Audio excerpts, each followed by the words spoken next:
आप अपनी लाइफ में कभी नहीं हारे ना, हमेशा से हर चीज में जीतते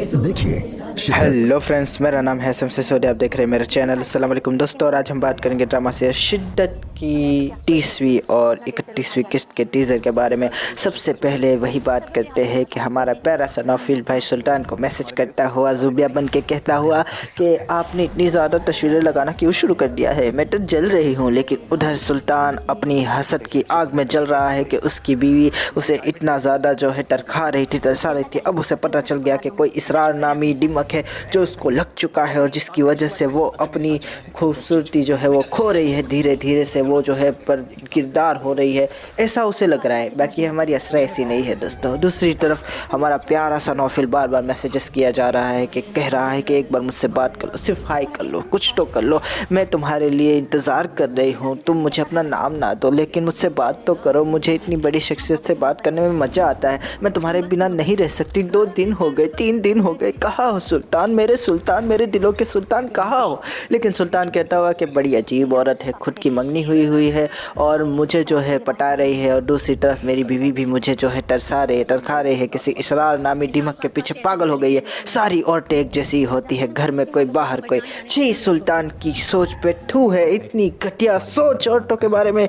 आए हाय हाय। वैसे यहाँ पर एक बात नोटिस करने वाली है कि वो जान चुका है कि चांदनी की मंगनी हो चुकी है, तो वो ये भी जान चुका होगा कि चांदनी जो है वो चांदनी है, ज़ुबिया नहीं है। तो वो ये भी जान चुका होगा कि ये जो चांदनी है वो गरीब है, क्योंकि उसने मतलब कि मंगनी तक का पता लगा लिया। तो गरीबी और असल नाम का पता लगवाना कौन सी बड़ी बात है दोस्तों, मैं ये सोचा था। और सुल्तान सच में सुल्तान है, उसका दिमाग सच में ख़तरनाक है कि उसने फ़ोटो इसीलिए मंगवाई थी ताकि वो जो है रीचेक कर सके, और वही हुआ। सुल्तान ने रीचेक भी कर लिया और चांदनी की सारी पोल पट्टी बाहर खुल के आ गई है। अब वो देखते हैं कि चांदनी को किस तरह से तरसाता और रुलाता है, ये देखने वाली बात रहेगी। अब आगे बात करते हैं हमारे नौफिल भाई की। तो वही बात है कि बार बार मैसेजेस, फ़ोन का रिप्लाई ना आने के बाद वो चांदनी के पास गए और चांदनी से बात करे। चांदनी कह रही है कि फ़ोन करे, मैसेजेस करे, टेक्स्ट करे, दोनों ही इंतज़ार करते हुए उस सुल्तान के रिप्लाई का। लेकिन सुल्तान रिप्लाई नहीं कर रहा। अभी भी वही बात है कि अपनी बीवी के चक्करों में फंसा हुआ है, कहाँ बाहर वालियों को टाइम देगा। और यही होता है दोस्तों कि बाहर वाली कितनी ही ज़्यादा चहकने वाली, बहकने वाली क्यों ना हो, लेकिन बीवी का एक दुख इंसान को बावला बना देता है। और सुल्तान के साथ भी यही हो रहा है कि बिल्कुल अपने बाप की तरह बावला हो जा रहा है। तो अब यही से हम बात करते हैं सुल्तान की स्टोरी के बारे में। सुल्तान जिसको जैसे ही पता चला कि हमारे दिलों के अंदर कोई खलिश आ गई है, हमारी प्यारी सी जो असरा है उन्हें अब कोई और मिल चुका है, उनके पीछे कोई इसरार नामी दिमक लग चुका है और वो उसको ढूंढते हुए कभी व्हाट्सएप के ऊपर, कभी फेसबुक के ऊपर, लेकिन आखिरकार ठक हार के असरा के पास चले ही गए। सोचा कि असरा से ही उगलवाते हैं उसकी करतूतों का जो है अमाल नामा। और असरा के साथ पहले तो अच्छे से बातें की। असरा भी काफ़ी ज़्यादा अजीब व गरीब एक्सप्रेशन देती हुई कहती हुई कि आपको हो क्या गया है। तो सुल्तान कहता हुआ कि चलो तुम्हें जो है आज डिनर कराऊंगा, मैं अपनी परी को डिनर कराऊंगा।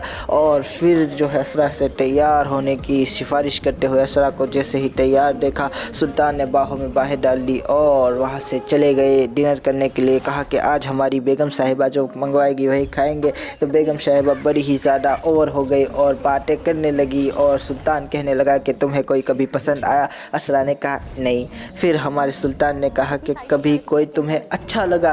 तो हमारी असरा ने कहा नहीं। तो सुल्तान ने कहा कि कभी किसी को तुम अच्छी लगी। तो असरा ने कहा रिश्ते बहुत आए। फिर सुल्तान ने कहा कि ऐसा कैसे हो सकता है कि कोई तुम्हें पसंद ही ना करे। तो असरा ने कहा पसंद तो बहुतों ने किया। तो फिर हमारे सुल्तान ने कहा कि क्या तुम्हें उसने किसी ने पसंद किया, तो किसी ने तुम्हें अपना आइडल बनाया। तो फिर हमारी असरा ने कहा हाँ, एक बेवकूफ़ था ऐसा जिसने मुझे अपना आइडल बनाने की ज़रूरत की थी, लेकिन मैंने मना कर दिया।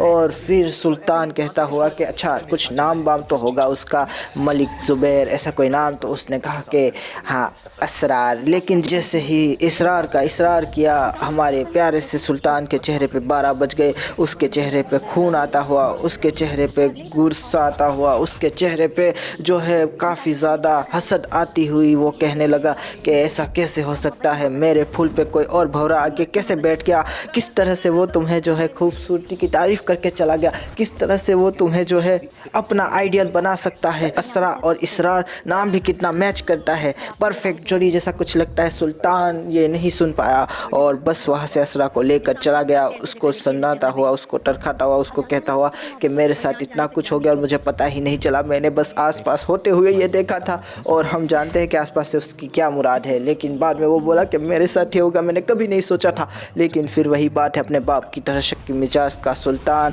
अपनी बीवी के ऊपर शक करता हुआ उसे कहता हुआ कि ये दिखाओ मुझे अपनी प्रोफाइल, मुझे दिखाओ अपना फ़ोन। और जैसे ही फ़ोन असरा ने दिखाया तो कहने लगा कि डिलीट कर दिया ना तुमने। तो असरा कहती हुई आप पागल हो चुके हैं। लेकिन दोबारा असरा को बुलाया और कहा कि ये देखो यही उसकी प्रोफाइल है ना। लेकिन फिर असरा कहती हुई कि मुझे नहीं पता ये कौन है, मैं तो शक्ल भी भूल गया, आप ऐसा क्यों कर रहे हैं मेरे साथ। लेकिन हमारा सुल्तान कहता हुआ कि ऐसे तो नहीं जाने दूंगा, उसको ढूंढ के रहूँगा, मेरे ढक पे डाका डाला है उसने। लेकिन असरा कहती हुई ये क्या बकवास करे, खुदा का कोई खौफ करे। और असरा के अंदर जैसे कि वो कहते हैं ना, काफ़ी ज़्यादा ख़तरनाक चीज़ें हो रही है असरा के साथ। पहले तो बस असरा को ताने पड़ते थे कि खूबसूरत नहीं हो, अच्छी नहीं हो, लेकिन अब तो किरदार के ऊपर भी जो है किरदार कशी, ये तो गलत चीज़ हो रही है हमारी असरा के साथ। दूसरी तरफ सुल्तान जो है ढूंढता हुआ इसरार को, सोचता हुआ कि कहाँ है ये हरामखोर जिसने मेरी ही घर के अंदर डाका डाला। लेकिन तभी अब हमारे भाई का फ़ोन आया, कहा कि चलो आ जाना, रात को डिनर है। तो भाई ने कहा ठीक है मैं आ जाऊँगा। और फिर जैसे ही डिनर पे वो इसरा को लेकर गया है तो साइड में जाकर जो है अपने क्लाइंट से बात करता हुआ इसरा अपनी भाभी के पास आती हुई कहती हुई कि ये हरामखोर इसरार यहाँ क्या कर रहा है। भाभी तो भाभी की कहती हुई कि अब क्या करें, वो तो पार्टनर हो चुका है। तो हमारी प्यारी सी इसरा कहती हुई सब कुछ जानने के बावजूद भी पार्टनर। तो हमारी भाभी ने कहा कि इसमें ऐसी कौन सी बड़ी बात हो गई असरा।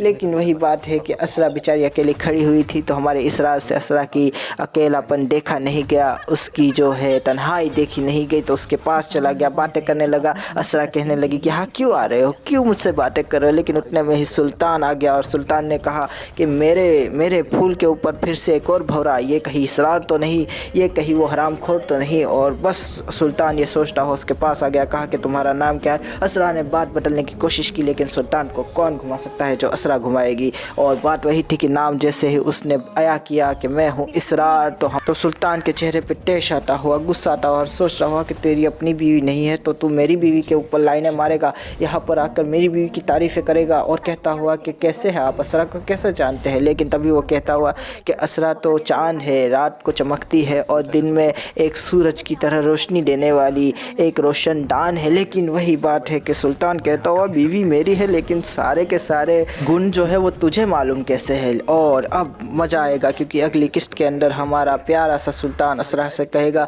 कि ऐसा कैसे हो सकता है कि तुम्हारे सारे के सारे एक्सेस उसे कैसे मालूम हो सकते हैं, तुम्हारे सारे के सारे गुण उसे कैसे मालूम हो सकते हैं। ऐसे नहीं हो सकता असरा, एक मुलाकात में कोई भी इतना कुछ नहीं जान सकता। लेकिन असरा कहती हुई वो तो पागल है, वो तो मजनू है, वो तो आशिक है। और आशिक मिजाज ऐसे ही होते हैं, कुछ भी अपने हिसाब से फ़र्ज़ कर लिए बैठते हैं। मैंने कुछ नहीं किया मेरे प्यारे सुल्तान। लेकिन सुल्तान कहता हुआ कि अब बहुत हो चुका, मैं और बेवफाई बर्दाश्त नहीं करूँगा, बस अब एक्सेस बंद करूँगा। पहले तो मुझे समझ नहीं आया कि एक्सेस बंद करूँगा, लेकिन बाद में पता चला कि एक्सेस से मुराद था कि तुम्हारा आना जाना बाहर निकलना बंद करूँगा। और जैसे ही ये बात हमारी अम्मा जान को पता चली तो हमारे प्यारे से सुल्तान को फ़ोन लगा दिया, कहा कि तुमने मेरी बेटी का आना जाना बंद कर दिया है, मैंने सुना है कि तुमने उसके ऊपर ज़मीन तंग कर दी है। लेकिन तभी सुल्तान कहता हुआ कि मैं अभी बाहर हूँ, ऑफिस में हूँ, ये बातें फ़ोन पे करने वाली होती भी नहीं है और मेरा फ़ोन तो वैसे ही बदनाम है, रिकॉर्ड कर लेते हैं लोग। और बात वही थी कि हमारी माँ के पास सुल्तान आया और जवाब मांगता हुआ कि ये इसरार कौन है। लेकिन अम्मा जान कहती हुई वो तो बिज़नेस पार्टनर है, लेकिन तुम मुझे बताओ